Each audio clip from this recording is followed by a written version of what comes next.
Now, if you haven't seen part one of this topic, please go watch that because otherwise you're not really getting the full picture here.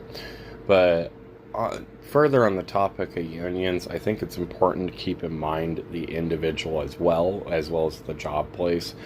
Because here's the thing is, some union places are unwilling to, do things for your job place because they're not like the correct union. And others are like, there's one union, and actually my stepfather's the union rep for this, but they do everything for electricians. They do, electricians, HVAC.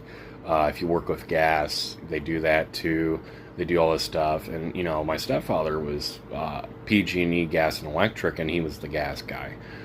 Before that, he worked at Wellington, and let me tell you, Wellington needed a huge benefit from a fucking union they didn't have because Wellington sucked.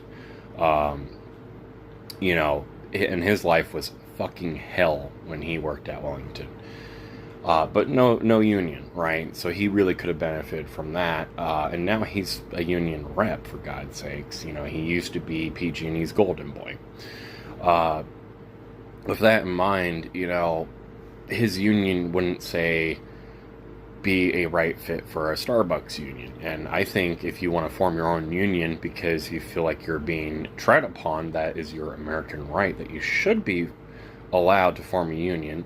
I don't particularly like Starbucks because they are union busters. I don't like Ronald Reagan because he's a union buster, right? I don't like union busters.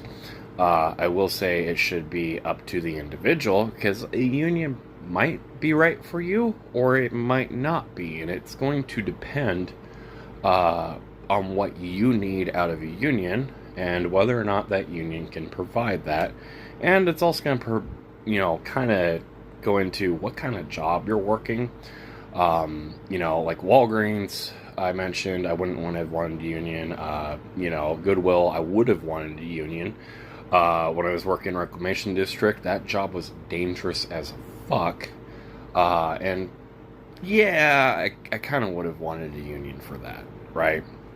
But, Home Depot, not really.